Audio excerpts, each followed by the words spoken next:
Kaya ikaw, Saldi, kung naririnig mo ako, okay, ilabas mo na ang mga video. Napanaginipan ko, meron kang audio video. 'Di ba si Dean Chase, follow niyo si Palangga ko, meron siyang audio na, yung mga hindi pa panood, sige. Karapatan po ng bawat mamamayang Pilipino na malaman kung ano pong klaseng mga tao ang nasa loob ng Malacanang.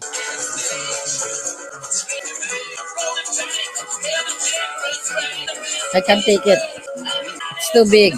Tumutuwad yata si Bangag. You love it, right, honey?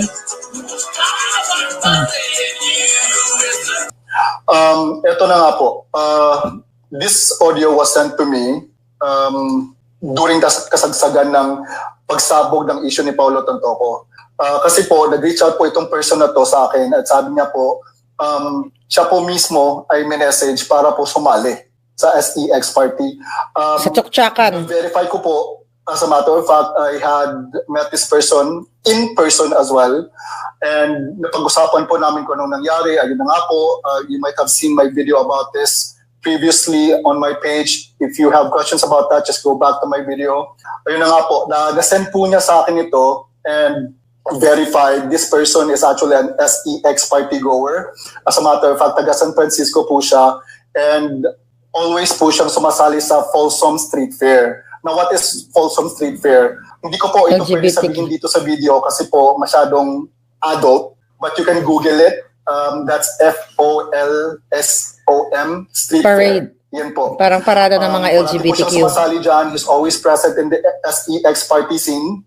And ayun po, naka-receive po siya ng message tsaka pinasali po siya sa isang Tsuktsakan, orgy. SEX party. At saka ito na nga po ang resulta nito. So again, before we go to that po, to the audio, let me just say, nakarapatan po natin bawat mamamayang Pilipino na pilitin po natin ang ating Pangulo na mag-take ng hair follicle test. Kasi po karapatan po nating malaman kung nasa maayos po na pag-iisip ang Pangulo natin to lead a country.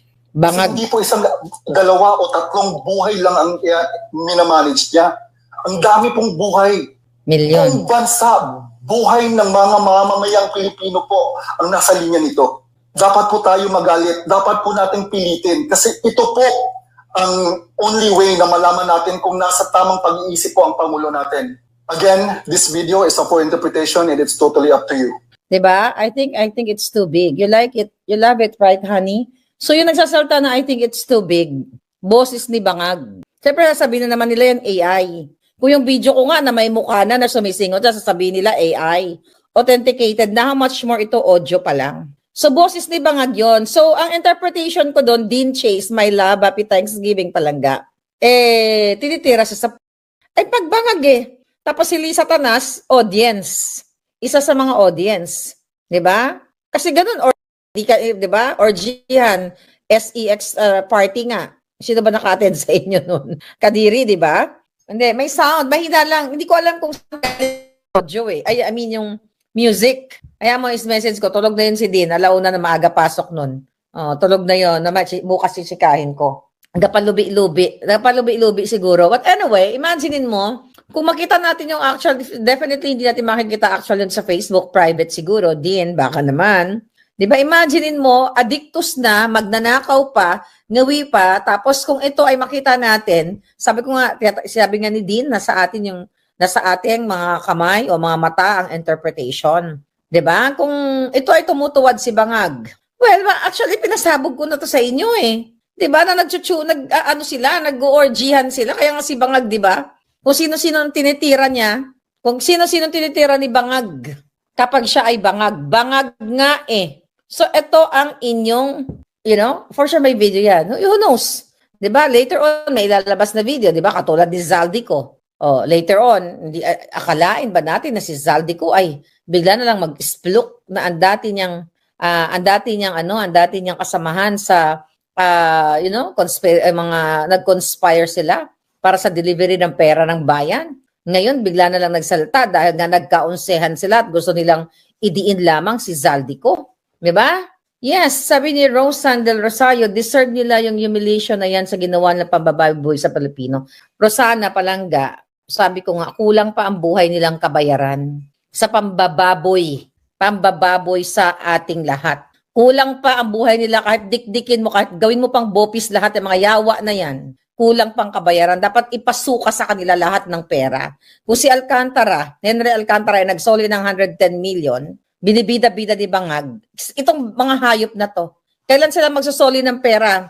Naninakaw nila simula pa sa tatay nila. Di ba? Nagpabudol kasi talaga tayo. Kasalanan din naman natin. Pero at least, ngayon nagising na tayong lahat na nabudol. Lalo na ako at si Inday Sara at kayo na mga nabudol. Diba? Nakita ko yung mga clips, yung mga pagpapasalamat ni Bangag kay PRRD, yung pagsipsip niya kay Pangulong Duterte about continuity, pag siya ang nahalal, kukontinue natin yung mga nagawa ni PRRD. Kita mo, ganito ka, demonyo, si Marcos Jr. Kaya sabi ko, kahit hiwain mo siya ng pinong-pino, kulang pa ang kabayaran sa lahat ng pagnanakaw, pagbenta ng ginto natin, pagnakaw nila, paglapastangan sa atin, panggigipit, panggugurgur. Okay, tingnan mo dahil ang leader natin, actually hindi siya leader Bangag siya. Ang presidenteng Bangag, dahil wala silang katakot-takot gumawa ng katarantaduhan, yung mga allies nila ay ganun-ganun na lang gumurgur ng tao katulad doon sa ating kaya palang Oscar Bukol ng Digos. Ngayon, umakyat, how many millions ang binigay na pabuya? 9 million na ba? Nagbigay si Senator Bato, si Attorney Torreon, si Baste, si Inday Sara, yung pamilya niya mismo, 1 million para maituro lang ang pumatay dito sa kawawang kapitan na yon dahil sa very vocal siya sa pagsasalita, sa pag-express ng kanyang kalayaan patungkol sa pagnanakaw sa kaban ng bayan. Ako ang advice ko lang sa inyo. Ito advice ko sa mga vloggers. Once na tumira kayo sa mga bangag dahil bangag ito, you have to protect yourself. Kasi si Bukol, very open yung bahay niya Nakita nyo? Very open. Tapos sa labas pa siya sa labas pa siyang nagbablog. Tapos may mga lumabas na video na may kaaway siya. Is it Mayor Tata? Yung Tata ng Digos? Meron na pala siyang mga, alam mo, naimbestigahan na ba yon yung taong yon? Tata something. I forgot the name kasi ang pangit Kaya yun ang pagpangit, tinatanggal ko kagad sa screen. So anyway, may mga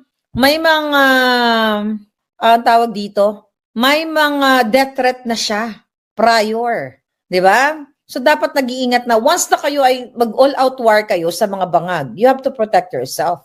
Kaya lang protektahan ninyo. Huwag kayong alam kasi kung saan yung kanyang bahay Dapat man lang naka-cover ka o dapat pag ganun ang laban, dapat like ang naka-ready, dapat like ang may bang-bang-bang. Kaya lagi ako may bang-bang-bang Diba? Kahit saan ako magpunta at lagi ako may mga bruskong bodyguard. May mga bruskong bodyguard ako, yung mga makikisig, yung mga malapandisal, ang kanilang mga dibdib. No, but seriously, mga palangga, ang hirap talaga makipaglaban pag nasa Pilipinas ka, naintindihan ko. So, pag lumaban ka, kasi ako, kung nandiyan ako, patay na ako, di ba? Dapat, baka nakasabay pa kami, baka magkasabay kami ni Percy Lapid Ginorgor ng gobyernong bangag na ito.